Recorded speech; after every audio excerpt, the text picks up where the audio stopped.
Cryptocurrencies. I'm Andreas Antonopoulos and I'll be answering your questions from the last week. Let's do a quick sound check and make sure everybody is hearing me loud and clear. Just speak up on the chat room and let me know if everything is okay. Got some great questions this week. I'm very excited to get started right away. All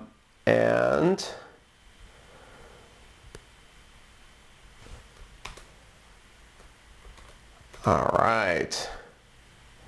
Let's see. Does everybody hear me? Jump in the chat. Let me know.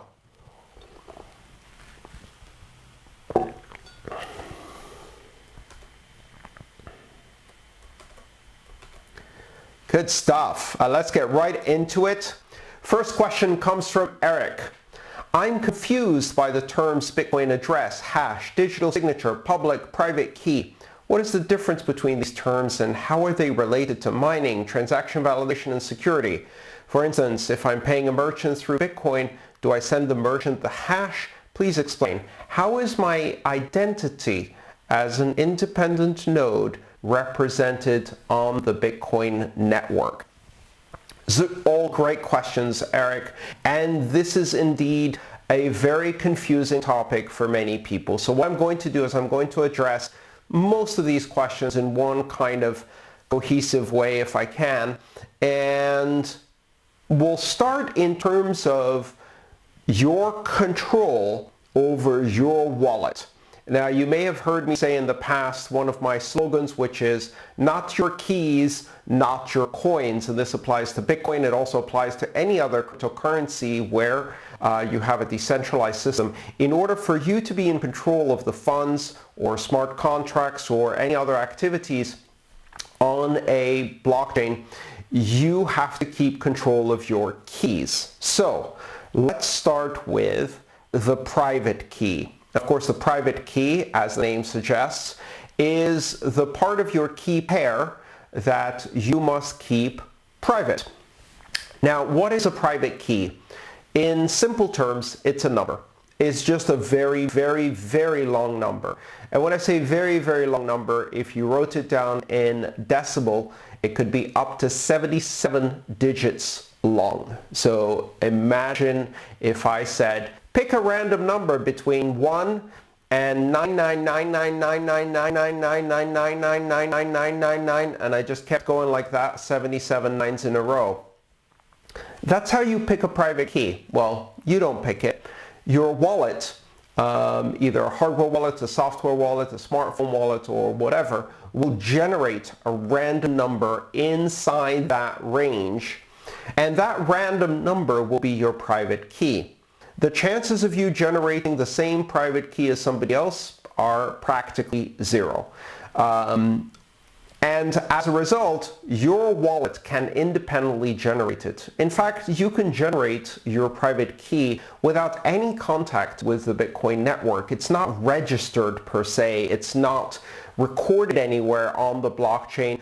And none of your identifying information is recorded anywhere in the system. So if you run your own wallet, or you control your own keys, or you generate your own keys manually, then you can do that without any online connection. You don't have to be online to do this. You simply have your software pick effectively a very, very long random number. Now, just to explain how this works, you could also generate this very, very long random number yourself. One example that people have used is if you take a coin and you toss it 255 times, then you've got, 256 times, then you've got a very large random number that produces a key. It's in binary. You say heads is 0 and tails is 1, or the other way around, doesn't really matter. And then you toss that coin 256 times, you've generated a very large random private number. Then you don't tell anyone what that number is. So that's a private key. Now with asymmetric cryptography, as it's called, or public-private key systems, you don't just have a private key, you'll also then generate from that private key a corresponding public key. And as the name says, the public key is something that you could reveal. Now in Bitcoin we don't, and there's a security reason for that we'll talk about in the answer to one of the other questions. But the bottom line is the public key then becomes the basis for your address. So it all starts with a private key, which is a very long number. From that very long number, your wallet will generate a public key. Every private key generates one and only one corresponding public key, and it generates it by doing what's called a scalar multiplication on the elliptic curve field. So what that means is you multiply a specific point on the elliptic curve by your private key, and you generate another point on the elliptic curve, which is your public key. Now it's a bit confusing because what does it mean to generate a point? And what does it mean to multiply a point on the elliptic curve? It might be confusing at first if you think of it as multiplication, but let me give you an example. If you call your private key lowercase k, and you start with the elliptic curve generator point called g, then your public key is simply k times g. But one way to write k times g is simply to write it as g plus g plus g plus g, and just repeat that addition k times. So if you simply add the elliptic curve generator point to itself as many times as whatever your private key number is, then you will end up on another point on the elliptic curve. And this one of the properties of the elliptic curve is that if you add a point to itself, the result is another point on the elliptic curve. So when we say a point, what we mean essentially is an xy coordinate on the curve that satisfies the equation of the elliptic curve, and that point becomes your public key. Those xy coordinates are your public key. The most important thing to understand here is that this is a one-way operation because there is no such thing as division on the elliptic curve, meaning that if you produce this public key by multiplying your private key and the generated point, there's no way to simply divide by the generator and produce your private key. That's impossible to do. The only way to do that is to try all possible private keys, also known as a brute force attack, which is impossible because there's too many of them. So this is a one-way relationship, and the basis of all cryptography lies in these one-way functions, which can be computed very efficiently and easily in one direction, but are impossible to compute in the other direction without brute forcing all possible values. So the private key is a number. You use a one-way function of multiplication on the elliptic curve to produce an xy coordinate point on the curve called your public key. We take the x and y coordinates and we smush them together and produce simply a long string of numbers, which is how we represent the public key. And under normal circumstances, you as a user never see this public key. It's used only in the process of signing a digital signature in a transaction, and we'll talk about that in just a second.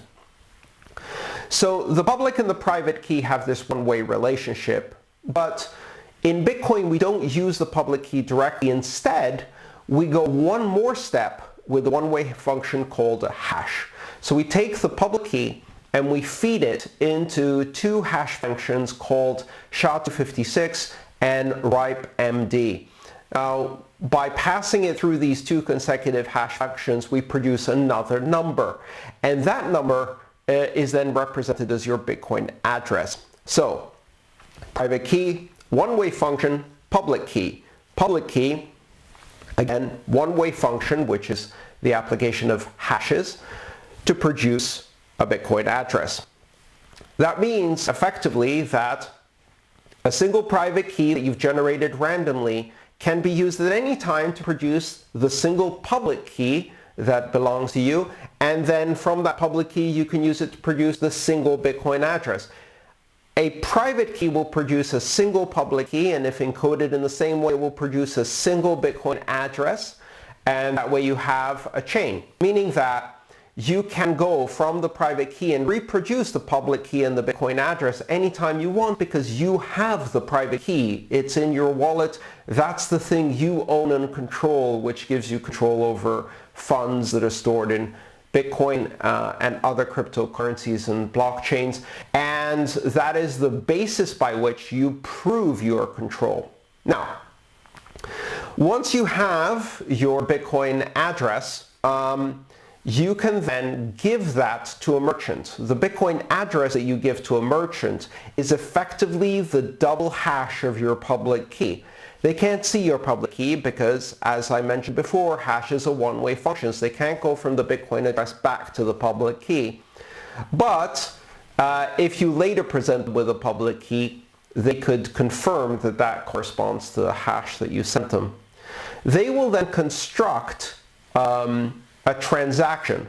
So let's say if you want to pay a merchant, they show you their Bitcoin address. If someone's paying you, you show them your Bitcoin address. So the Bitcoin address is used to receive payments. And the way it's used is that when someone sends to a Bitcoin address or address, what happens behind the scenes is that a certain amount of funds are locked using a locking script, and they're locked in such a way that only the owner of the private key can unlock them and produce a signature proving that they own the private key. All right, let's take a brief break there, and we'll continue with the next question.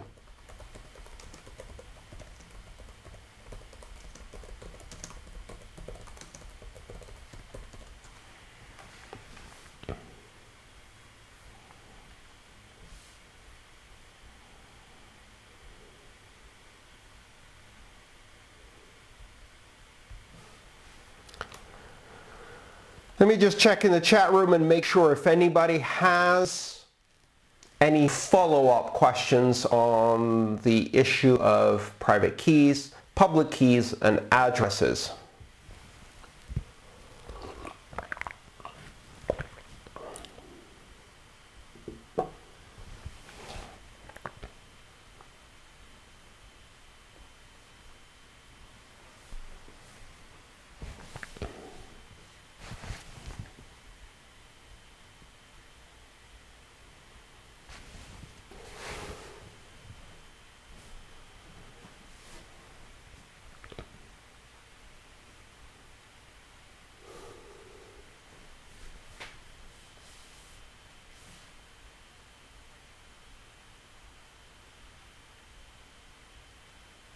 All right, I think everybody's got the gist of that question, and let's move on immediately to the next question.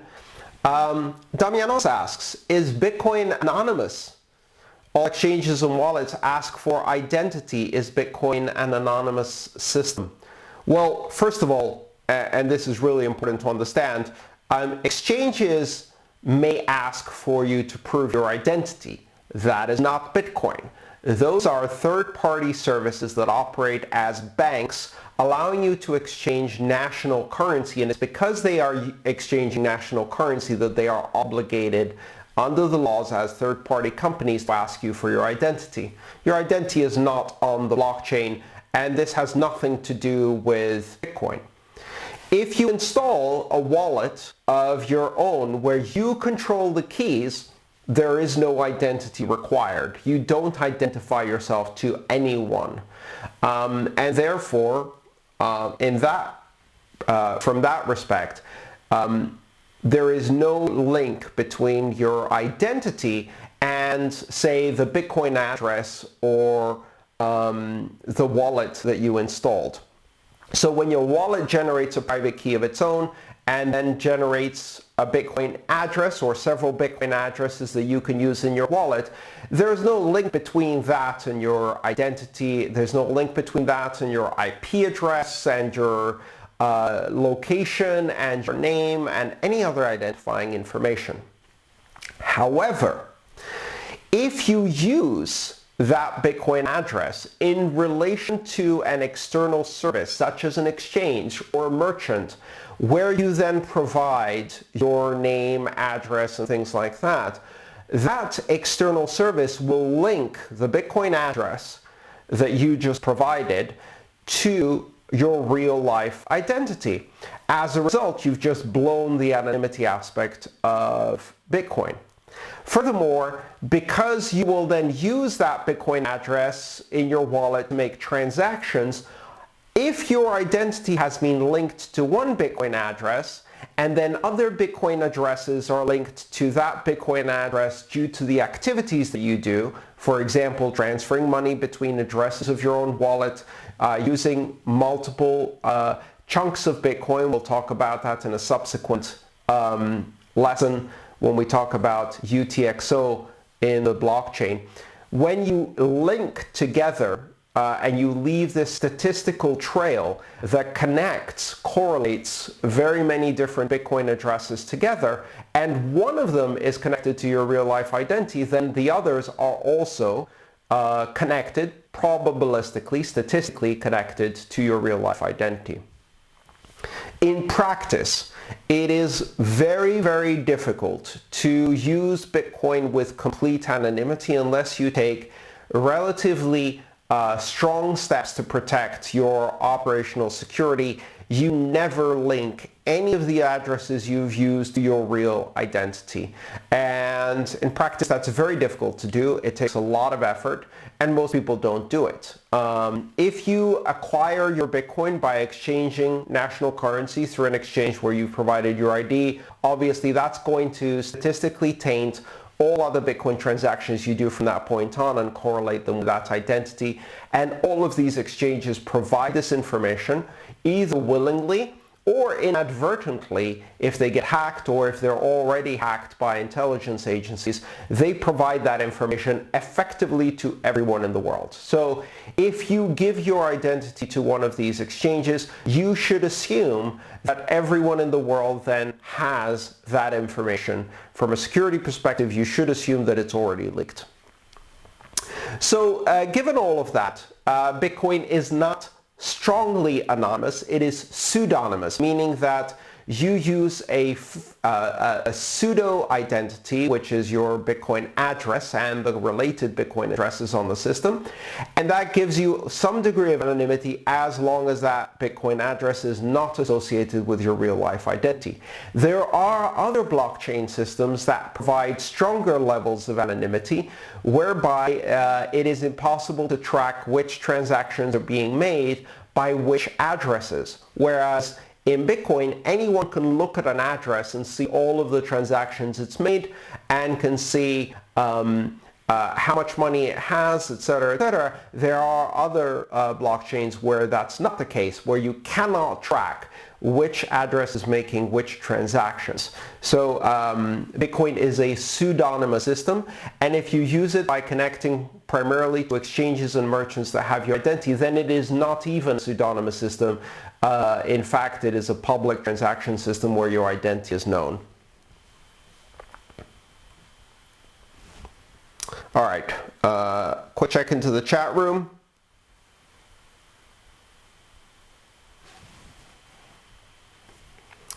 And Damianos has a follow-up question, which is, how can I buy Bitcoin with my own wallet? Don't I need an exchange? Well, if your attitude towards cryptocurrency is to buy it as an investment, that's very, very true. But you don't have to buy cryptocurrency, you can earn it.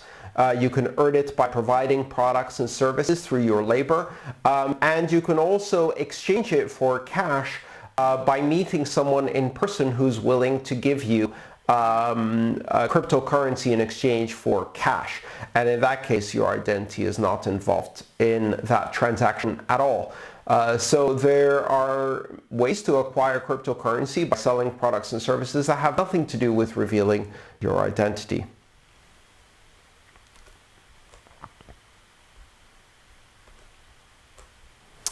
All right, Marcus asks, how exactly is the signature of a transaction verified by the miner or node?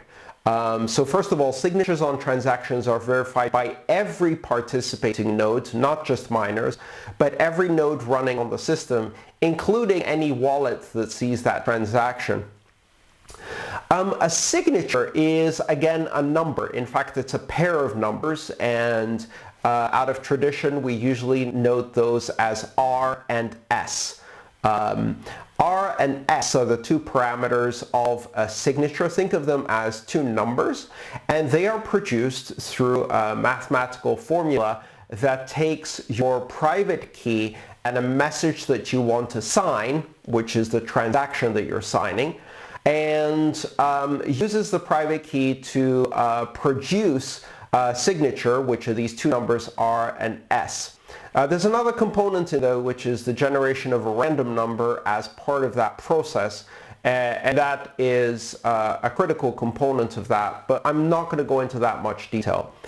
Let's say you take your private key and the message and you produce a signature R and S. The unique thing about the formula that is used, the algorithm that is used to produce those numbers R and S, is that anyone can then take the numbers R and S, the message M that you signed, and your public key, not private, your public key, and can do a calculation that validates that the signature produced was produced by the private key without knowing the private key. So if you can validate when you have a public key and a message and a signature, that signature could only have been produced by someone who had the corresponding private key without having the private key yourself, that is the basis for digital signatures. And that uses a mathematical trick in the elliptic curve field. One of the tricks about the elliptic curve, as I mentioned before, is that you can't reverse certain types of calculations on the elliptic curve. And it uses a trick, a mathematical trick that gives you that with signatures. So a signature that is produced with a private key can be verified with the public key. And that way, when you sign a transaction with your private key and other people can then verify that signature against the public key, they know that you signed it without you revealing your private key. In the case of a Bitcoin transaction, when you sign a transaction, you also produce the public key. Remember, previously, an amount of crypto may have been locked to your Bitcoin address, not your public key, but if you want to sign to unlock that script and spend that amount of Bitcoin, you have to also produce your public key. And that's verified against the Bitcoin address, it's verified against the signature, and then people know that you are in fact the authorized owner of those funds and are authorized and control them through your private key to spend them.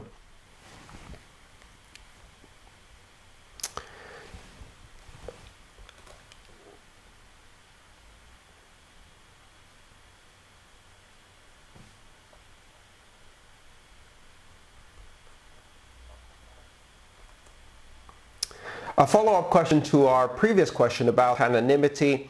What is the relationship between wallets and IP addresses? There is no correlation between wallets and IP addresses. IP addresses do not appear anywhere in the Bitcoin blockchain or most other blockchains, in fact.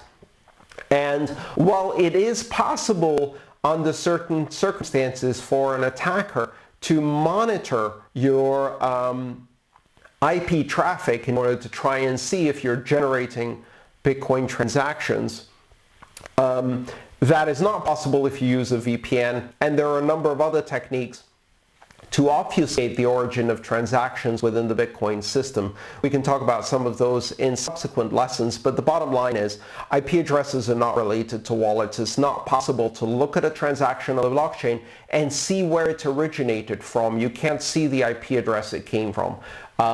So that's one of the features that make Bitcoin more private than traditional financial systems.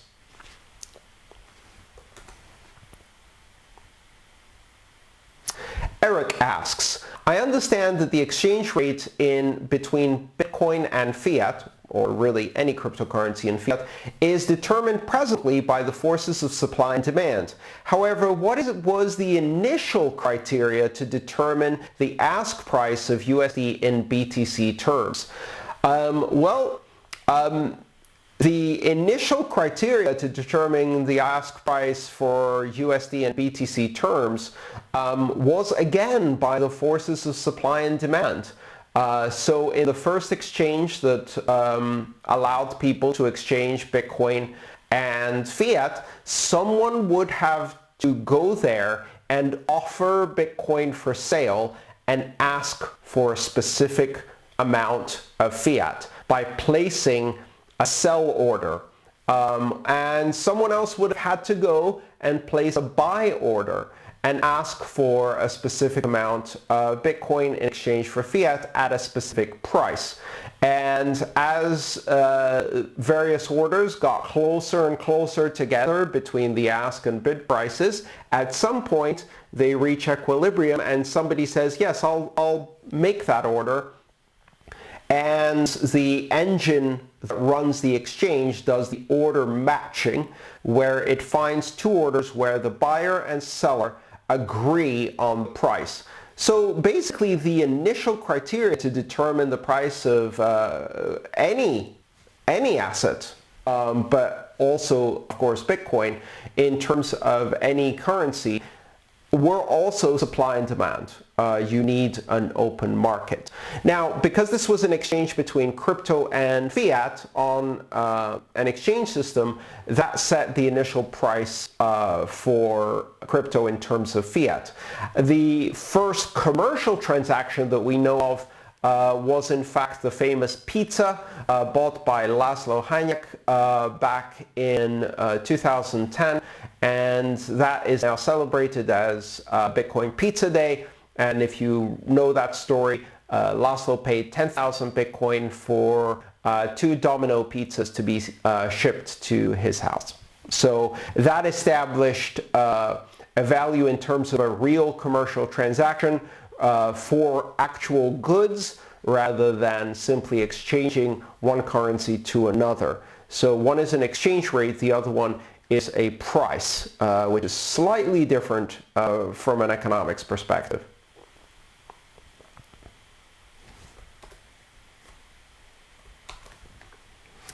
George asks, SHA-256, risks and applying 2 hashing functions on public keys.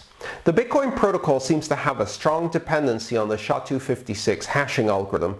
Although there is no known vulnerability of SHA-256 right now, what will be the effect and the risks for the protocol in case such an issue comes up? That's a great question, George. Any cryptographic function, including, of course, SHA-2 and the SHA-256 hashing algorithm, will eventually become vulnerable in some way. And the reason for that is because computers get faster, but also mathematics advances and algorithms get scrutinized in more and more ways in order to find weaknesses. So every single cryptographic algorithm that was strong 30 years ago is no longer strong enough. And as a result has gradually been deprecated and replaced by more modern, stronger cryptographic algorithms with larger and larger key sizes in order to deal with this arms race between the strength of cryptographic algorithms and the strength of the computing infrastructure and the mathematical tricks used by people trying to break these cryptographic algorithms, including hashing. So it's not really an issue of whether a problem will be found or SHA-256 becomes too weak, but rather when. It's naive to assume that this algorithm will survive forever. No algorithm survives forever. Now, it may be decades. It may be several decades, in fact, before SHA-256 has a meaningful compromise. And there are different categories of compromises when it comes to hashing algorithms. So a collision attack, for example, is one of them. Another is to select a specific hash and find a match.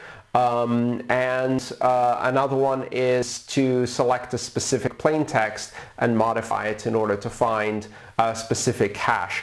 So there are different degrees of vulnerability that you can have in a hashing algorithm. Some are easier, some are harder. And it's unlikely that in the case of a hashing algorithm, you're going to have a vulnerability that immediately makes that hashing algorithm completely useless. Rather, what has happened in the past and is likely to happen with SHA-2 again is that either a mathematical technique is discovered or a particular weakness that makes it slightly easier to attack the algorithm, meaning that it is theoretically possible at first with enormous computing power, and then eventually practically possible with enormous computing power, and then possible with even less computing power, until eventually mainstream computers can break it. We saw that happen with algorithms such as MD5, for example, and the data encryption standard.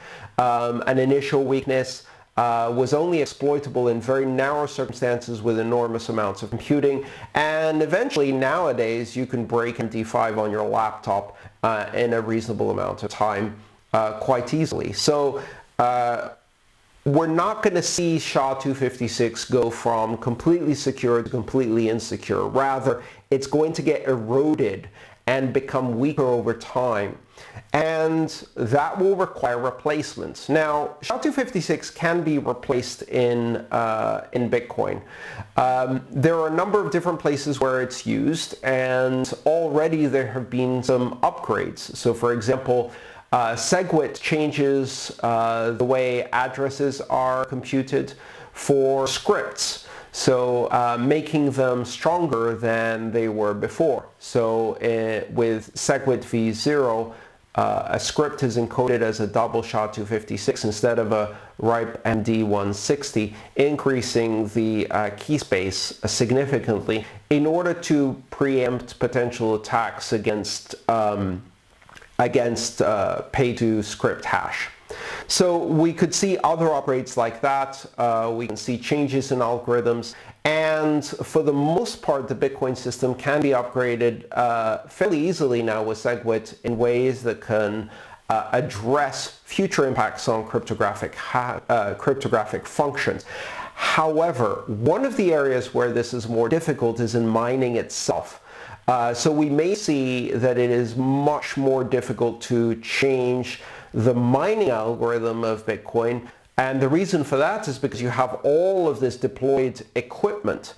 However, if it becomes easier and easier to mine SHA-256, that's going to cause some changes in the difficulty of the algorithm, because miners will use these shortcuts to get greater profitability, which will drive the hash rate up and will of course then cause the difficulty to go up. In fact, that's already happened. A particular manipulation of the SHA-256 algorithm called ASIC boost was implemented 3 years ago and has led to a reduction in the amount of electricity needed to produce SHA-256 hashes, and therefore an increase in the efficiency of mining, and therefore an increase in the hash rate and difficulty of the Bitcoin system. And that's exactly the kind of thing we'll see over time.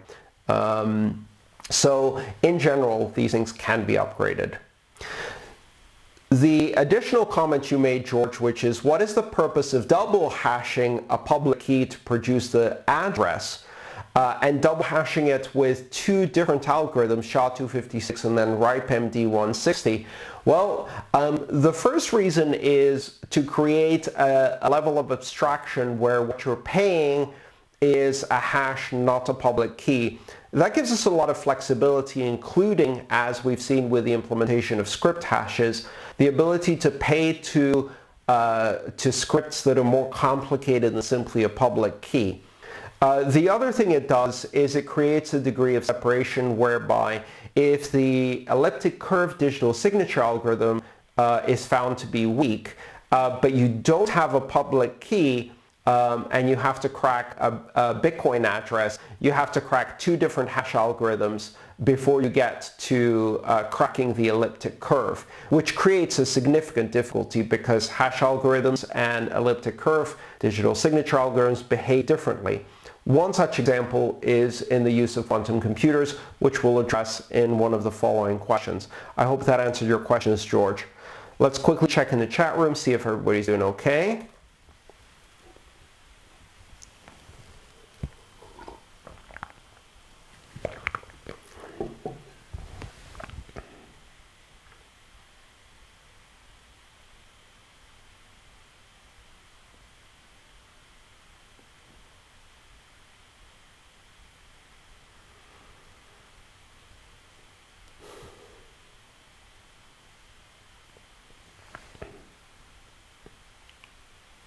All right.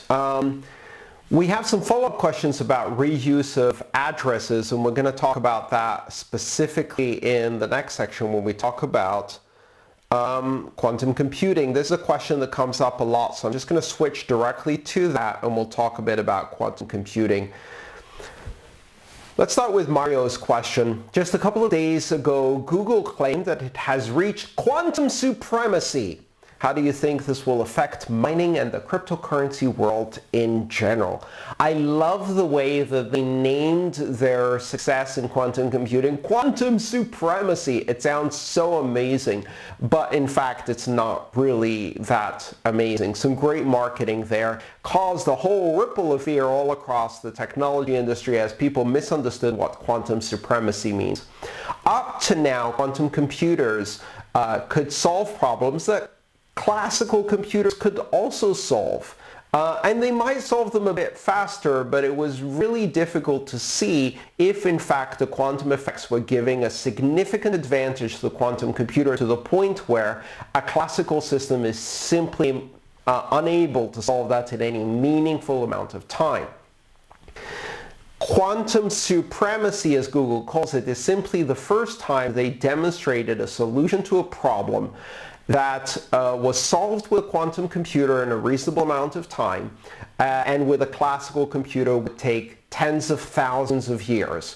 And therefore, that shows that the quantum effects being operated in this quantum computer really confer a specific advantage or significant advantage in computation. It's no longer a question of, was this really a quantum result, or was it just a slight optimization on a classical result? This is a whole other realm of computing because, of course, now you can do something with a quantum computer that a classical computer cannot do in any practical sense because of the time difference. So that's what they mean by quantum supremacy. However, we're still talking about 100-something qubits without error correction, and this is a really, really important point. In fact, doing quantum computing with error correction is a much higher bar of difficulty, if you like, than doing quantum computing without error correction. And for cryptography, you actually need error-corrected bits, and you need thousands of them. You need thousands of qubits to be doing quantum-corrected calculations in order to break something like ECDSA. To be able to reverse a public key to a private key on the elliptic curve, for example. So what is the effect on mining in the cryptocurrency world in general? Zip, bupkis, nada, nothing really happens. Quantum supremacy, what Google described, is demonstrating the practical applicability of quantum computers to certain classes of problems. Those classes of problems are not the same class of problem we're talking about when we talk about breaking cryptography. And that's a really good thing because, hey, you know, the problem isn't really Bitcoin. If we get quantum computers that can do thousands of qubits with error correction and, you know, consistent results, we have a much bigger problem. And the bigger problem we have is that the entire world's classified communications, confidential communications, financial systems, etc., all depend on classical cryptography today, and we would need to upgrade all of that in order to make it quantum resistant. And if anything, many of those systems, these legacy systems, are a lot more difficult to upgrade than an open, public, open source blockchain like Bitcoin is in terms of its signatures. In fact, we're already seeing a proposal for a new signature system called Schnorr that is being introduced as part of SegWit V1, hopefully in the next year or so.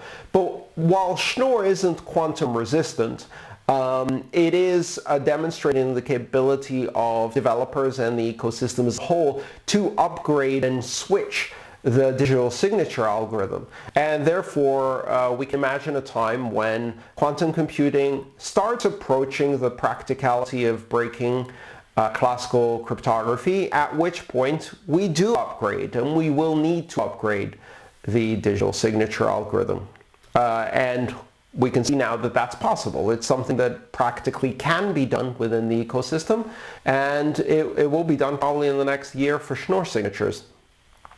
Now, the other thing, of course, is to realize there's a difference between quantum computing being applied to digital signatures and quantum computing being applied to hashing. Hashing algorithms are fundamentally different from digital signature algorithms. And while the discrete logarithm problem that is at the core of digital signature algorithms is in fact very approachable by a quantum algorithm, a quantum solution.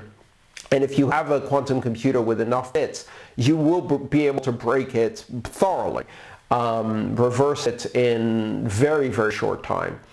That does not apply equally to hashes. So hashes do not use are not based on the discrete logarithm problem. They're not based on factorization. They're not based on these one-way functions we see with digital signatures. Instead, they use a series of permutations, binary shifts and things like that, which are not actually that easy to develop a quantum algorithm to break. So hashes are a lot less sensitive to quantum computers than digital signature algorithms. And just in there, you might notice this little trick that Satoshi introduced, which was to never present the public key naked, if you like, to the system until you're spending from that address, and instead present a double hashed version of that called the Bitcoin address. This is a genius little trick which not only provides a level of abstraction, but it actually provides a level of protection against weaknesses in the elliptic curve algorithm. Weaknesses that can be introduced through a malformed signature, such as reusing a random number in a signature, or weaknesses that are introduced because of quantum computing, or vulnerabilities in the algorithm for digital signatures that are discovered later. No matter what the weakness might be, if you follow the best practice, which is to use a Bitcoin address once and only once, and to immediately spend all of the funds in it the first time you sign and never sign for that address again, what you get is a much higher level of protection, because the moment the public key is recorded on the blockchain, it's recorded because the funds just got moved and are no longer in that address. The address effectively is empty, zero balance. So the only time the public key is shown is when, even if you exploit it, you get nothing because there's no money in it anymore. And that's a really smart trick, because even if quantum computing gets to the point where digital signatures can be compromised, now what that means is that someone would have to be able to compromise the digital signature in the time between you transmitting a transaction to the network and it getting confirmed and the money spent, and then break it, sign a different transaction, and double spend it in less than 10 minutes. So it actually puts another layer of difficulty, if you like, on top of the public key and digital signature algorithm itself. So this question comes up a lot, so I'm just going to make it very clear. A lot of people keep getting worried about quantum computing. We are nowhere near the level of quantum computing that would be needed. There is a small possibility that some intelligence agencies are a decade or more ahead in their ability to do quantum computing. If that is the case, which we can't really tell, then they might be able to do things in the next decade to break Bitcoin's digital signature algorithm. But if they have a secret that important, they're unlikely to use it to attack something that's not that important, when that secret is also important for attacking confidential and secured and classified communications of military adversaries, or even the keys that control the nuclear weapon systems in order to disarm them and turn them off. So that's the kind of secret you keep very, very close, and you don't reveal it by attacking some Bitcoiners just to cause some damage in a cryptocurrency. More likely, however, we are still at least a decade, if not several decades, from quantum computing being able to break digital signature algorithms. And more importantly, if we get closer to that point, the digital signature algorithm and even the hashing algorithm can be modified to make it more quantum resistant and more secure against quantum attacks. Eventually, you get to the point where quantum computing is a commercial reality for everyone, where everyone has the ability to use commercially available quantum computers on the desktop, on the laptop, maybe on the smartphone, or whatever other device. At that point, you can use a quantum computer to do quantum encryption that cannot be broken by a quantum computer trying to do quantum decryption. And therefore, if everybody has quantum computing, the threat goes away. The threat only exists if very few people have very powerful quantum computers and nobody has any ability to change the algorithms, which is a rather extreme and unlikely scenario in any way. So I'm not worried about quantum computing. It's a fascinating topic to talk about. It's fun to speculate, but in practical terms, these are not the threats that Bitcoin faces. There are much more practical ways to attack Bitcoin and other cryptocurrencies than these exotic types of threats like quantum computing.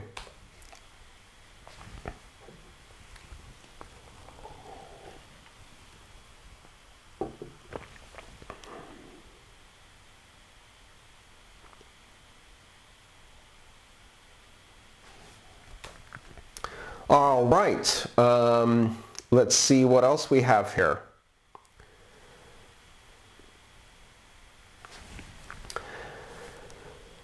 Let's do some more mining-related questions from last week that we didn't get to, and see if we can answer some of those questions. Ian asks, Bitcoin caveat regarding total supply. You've all heard the phrase, there will only be 21 million Bitcoin. In fact, the correct phrase is, there will always be less than 21 million Bitcoin because we never mint 21 million. In fact, the amount minted is 20,999,999 Bitcoin, 997 and change. In fact, 21 never gets reached, even if all of the Bitcoin are mined and none of them are lost. As Ian asks, considering all Bitcoins lost, destroyed, or burned, can we extrapolate that the amount of Bitcoin in circulation will never actually even approach 21 million? Ding, ding, absolutely right. You got it.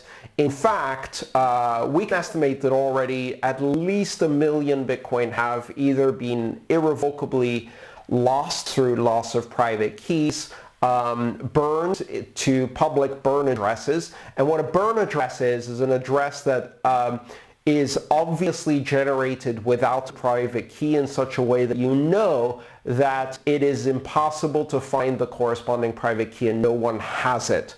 We can talk about that in a subsequent section, how burn addresses are created. The bottom line is it's an address that is known to be without a private key, and therefore when you send money to that address, it's unspendable. Several other mistakes have caused unspendable Bitcoin. There's also a little quirk of the protocol, which is that a miner doesn't have to take the full reward, meaning that right now the block subsidy is 12.5 Bitcoin.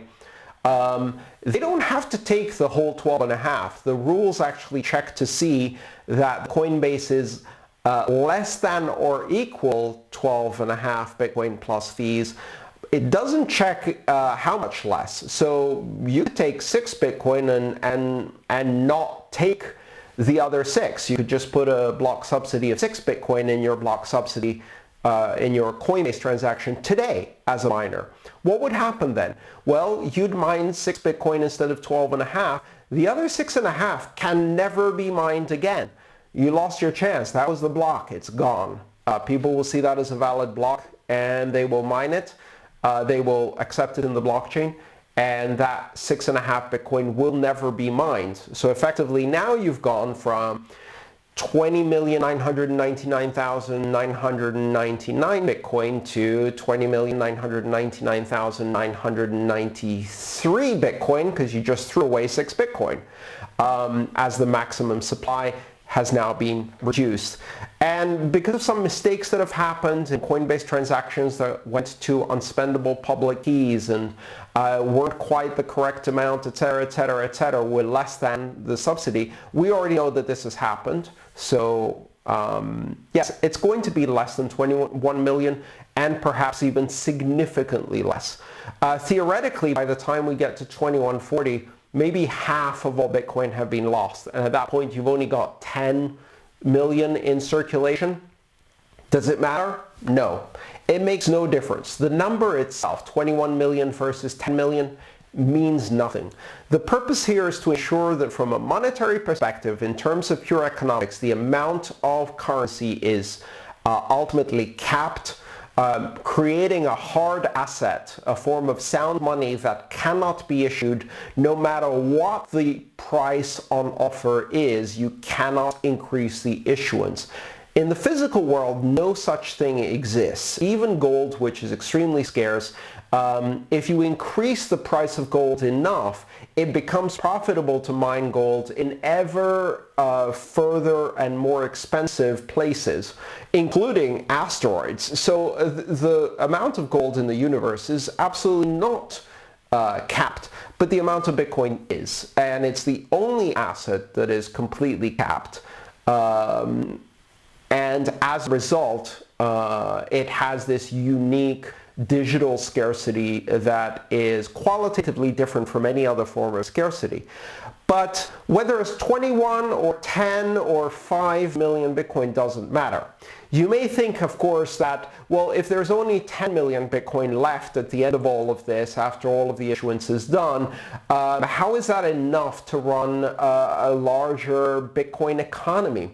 Well, the trick is that, in fact, what can happen in Bitcoin is a further subdivision of the smallest unit. So we could start dealing in units smaller than a Satoshi, a thousandth of a Satoshi, even a millionth of a Satoshi. You just add more decimal places.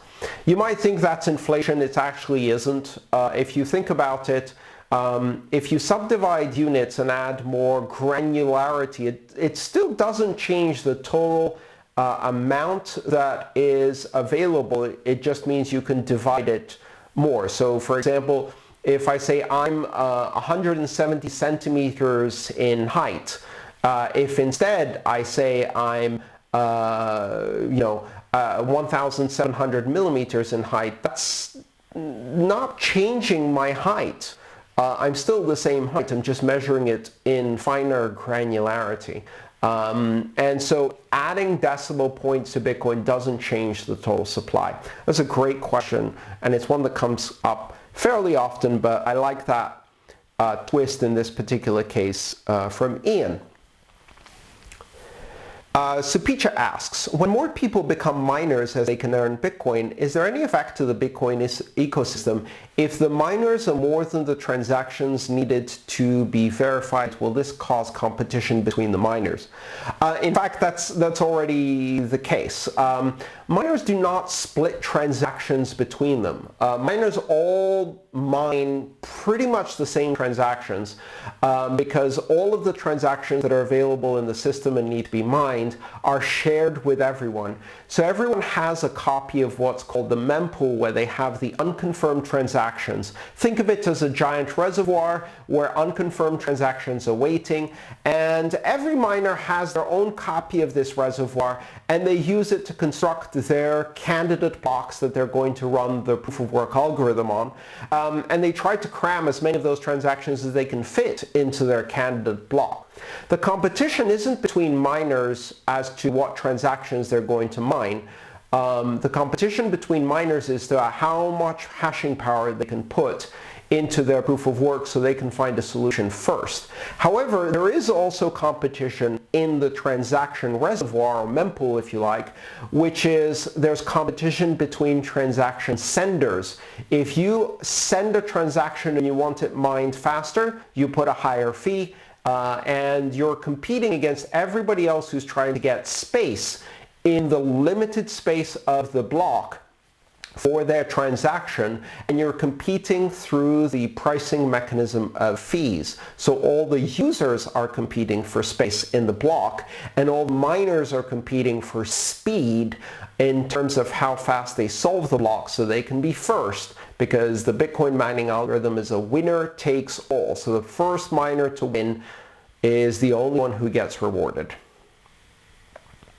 Christian asks, when the reward for Bitcoin mining reaches its limit by the year 2140 and the transaction processing rewards are based only on transaction fees, isn't that going to make transaction fees more expensive? Christian, yes. And in fact, that process happens continuously every single day. It's happening today. Today, miners decide how many transactions they're going to process, how much hashing power they have, what the cost of electricity is, etc., etc., etc. And that affects transaction fees through the competition of users. It also affects the Bitcoin price. It also affects many, many other aspects of the system. And this is a very large and complex dynamic economy.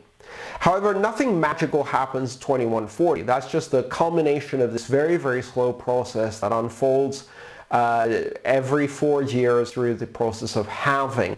And the transaction fees are affected, of course, but what's really affected by this is the amount of miners and the amount of hashing power they're willing to put in order to make this profit. So it's a profit and loss, if you like, or cost and reward equation that the miners are calculating, and it's not about how many transactions they process. However, if there are more expensive transactions, that motivates them to put more hashing power into the network to earn those fees themselves. So again, the transaction fee competition is between users. The miners compete on hashing power and speed, and of course they're competing to get as much of the reward as possible by winning the block first and using the highest paying transactions in their block.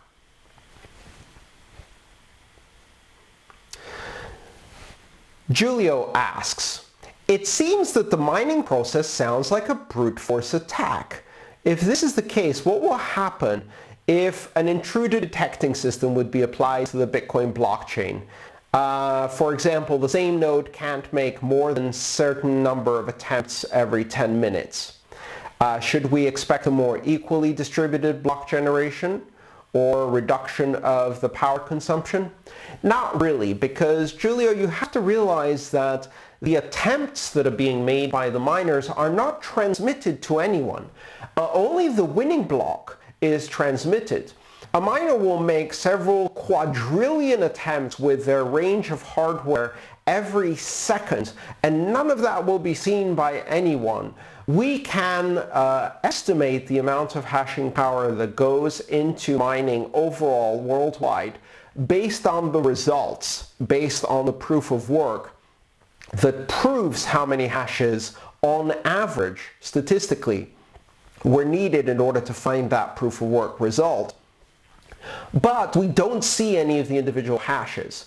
So miners don't make more than certain attempts every 10 minutes. In fact, every miner is making quadrillions of attempts, but the network as a whole only sees one attempt by one miner, the winning one. The miners do not propagate any of these attempts until they find a winning one. And the reason they don't propagate them is because in order to propagate a winning block, it has to verify as a winning block, which means they found the proof of work solution.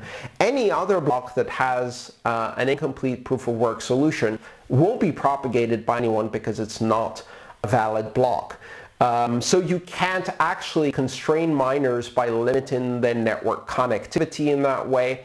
And in fact, if you tried to do something like that, miners would simply use various stealthy ways like VPNs or the Tor network to anonymize their location and hide their activity.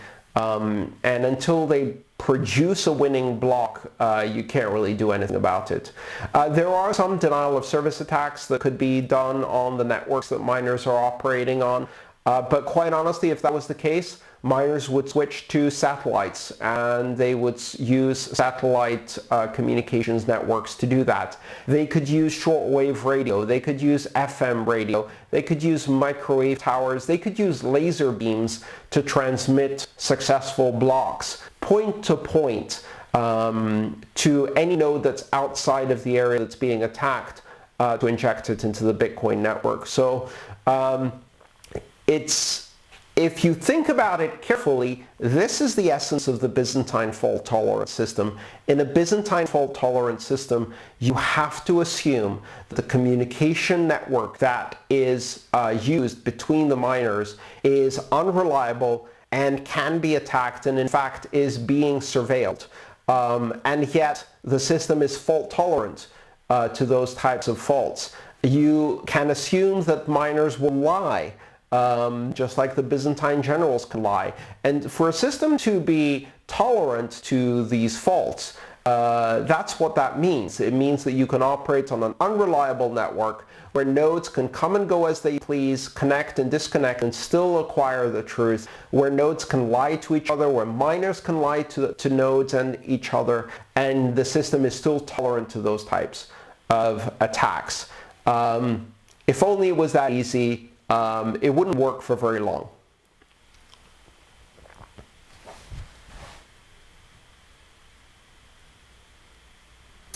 Adriano asks, transactions not included in a block.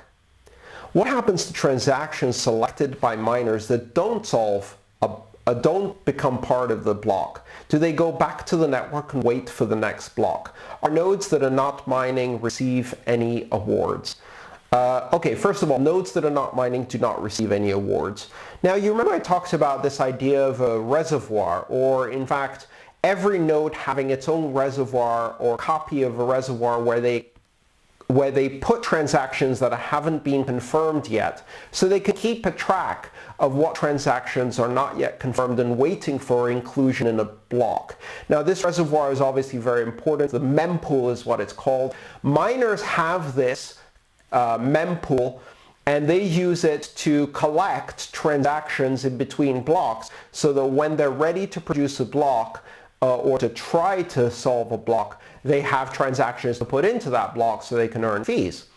When they take transactions out of that mempool and they put them in the candidate block, if that block is successfully solved and propagated to the rest of the network, as other nodes in the system see that block, they will look at what transactions are in the block and they will remove those transactions from their own mempool because they're no longer unconfirmed. They're confirmed. They're now in a properly solved block. And so the queue gets shorter, if you think of it that way. The queue of remaining transactions gets slightly smaller every time a block is solved. Now, there are some circumstances where blocks may get rejected after they've been solved. And what happens then is really, really simple. If a block is rejected, and we'll talk about that when we talk more about forks, then all of the transactions that were in that block, if they're not included in another block, will get dumped back into the mempool so they can wait their turn again. They don't get ignored, they don't get forgotten, they just go back in line and wait again, and they'll be once again sequenced by priority of fees per byte, so that the ones that are paying highest fee get included in the next block, etc., etc. So transactions don't get dropped. If they're included in a block and that block is invalidated, they get queued again in the mempool to be included in the next block. If a transaction just sits in the queue and doesn't get included in a block, usually because its fees are too low, then eventually that transaction will get dropped from the mempool. And each node decides how long it's going to keep transactions in the mempool, how big its mempool is going to be. And that depends on how much RAM it wants to allocate to the mempool function. But effectively, that transaction will eventually get dropped from the network. And your wallet may need to create a new one with a higher fee or retransmit it, hoping that this time the network is more empty and it has a chance of getting through even with a low fee.